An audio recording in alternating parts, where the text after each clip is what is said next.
According to 2020 Jamb stats, 1 out of every 3 Nigerian Jambites who scored above 300 in the Jamb exams are most likely not going to get admitted into their desired course.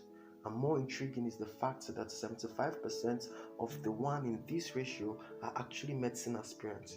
It means that the bulk of aspirants who score 300 plus but we are denied admission are actually medicine aspirants. What it means for you, especially if you're a medicine aspirant, is that you need to really pay attention to the content in this video. In this video, I'll not only cover why you may not get admitted into your desired course, even with your high Jamb score, but also inform you of the necessary steps to take to be on the safe side. Let's delve straight in. You need an O-level result to enter any higher institution in Nigeria. While less competitive courses and many universities may accept results combination, competitive courses like medicine in top-ranked schools will not accept such. For competitive courses in top-ranked schools, you must have credited all your core subjects in one sitting.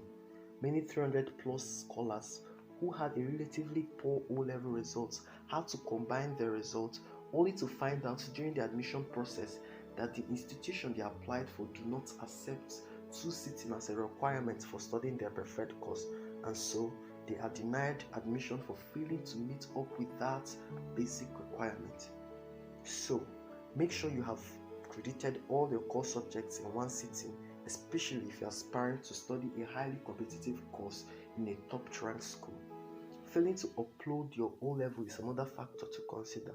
A chunk of the previously reviewed figures were denied admission because they failed to upload their result.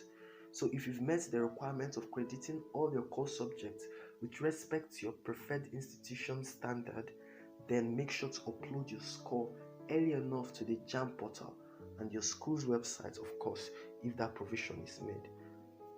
However, the Jamb portal is the first and foremost place to upload your results, and you should upload your results on time to be on the safe side. As subtle and as trivial as this seems, there is still the tendency of losing track of information. It is not news that some Jambites missed the deadline for the registration of post-UTME. Some others may miss the exams on the exam day due to unforeseen circumstances. So, be sure to stay informed. Join WhatsApp, Instagram, Facebook aspirants group chat to stay informed. And if you don't have a smartphone, ensure to connect with your mates who at least apply to the same university as you. Be sure to prepare and get your exam venue on time. While some universities may make provision for rescheduling, others may not. Just prepare before time. It is only normal for high Jamb scorers to feel the ego of scoring high, being one step closer to their dreams.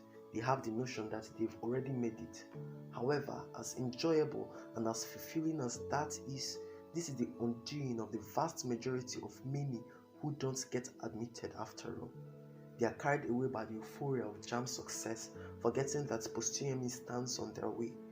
They end up entering the post-UTME hall not prepared enough for the exams, and they ultimately lose their position in their desired course to people with a lesser Jamb score. So, be sure to get acquainted with your school's system and pattern of setting questions, and use the pattern as a blueprint for your preparations.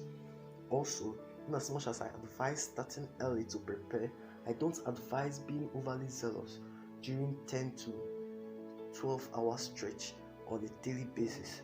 This is a no-no for me. You break down before the exam. All I'm saying is manage your time. 3 to 4 hours max every day to your post-UTME is more than enough to cover the recommended textbook and Jamb pack all together. It is easier to do a large work by breaking them down into smaller chunks rather than lapping up the whole work at once. Daily consistent study will also help boost your confidence before the exam. Except UI, that's short for the University of Ibadan, every other federal university pay much attention to their catchment area. And just in case you're not familiar with the term and policy, catchment areas are states that are proximal geographically to the university in question, and the policy states that the University Admission Board UAB reserves the right to allot 35% of its admission space to aspirants who are from their catchment areas. I'll drop the link to the catchment areas of various higher institutions in Nigeria in the description below. What it means is that if your school has 150 slots for medicine, about 68 students will be admitted on merit. Wait, I must be honest with you. In reality, the figure is much more less. We are talking about 45 to 50 students on merit. Usually, the slots are allotted to university profs and respected personnel in the institution. The slots could be as little as 10 or as large as 50, depending on the institution. So, more competent students who scored a little less are not admitted just because they don't have what an average Nigerian citizen knows as connection. Okay, I think I've said enough. Let's get back to our analysis. If you are not from the institution's catchment area, then you are at a 35% disadvantage. This is the main reason why many high Jamb scorers in 2020, like myself, didn't gain admission into the higher institution. So please apply to a university that has your state as its catchment area. You have a 35% advantage over someone whose state is not in your university's catchment area, except you're like very passionate and willing to put in the extra effort to compete for the 45% slot. Then you can go ahead. If you want me to expound more on this topic, please leave a comment in the comment section below. However, I must say that most of the high Jamb scorers are actually hardworking students. It is only true because you cannot just wake up one day and score 300 plus. The Jamb exams are too structured for that. But at the end of the day, some students still do not meet up with the cutoff mark. They did everything, burning the candles at both ends, having sleepless nights with dilated eye blood vessels, and at the end of the day, their Jamb caps continue showing not admitted, even with a high Jamb score and a relatively good post-UTME score. Imagine someone who scored 327 and 77.8 as an aggregate but wasn't admitted into medicine.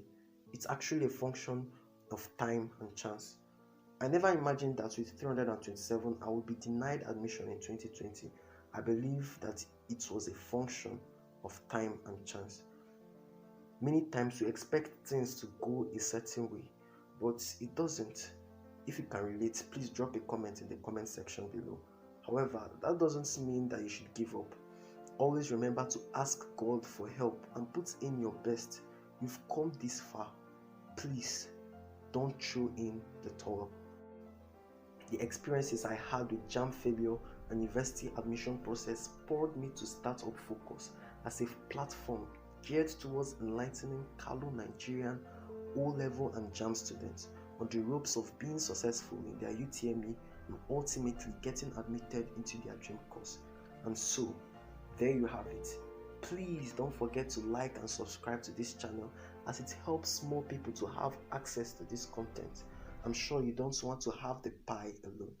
Till the next one, I remain Dabere Pascal, and this is Focus.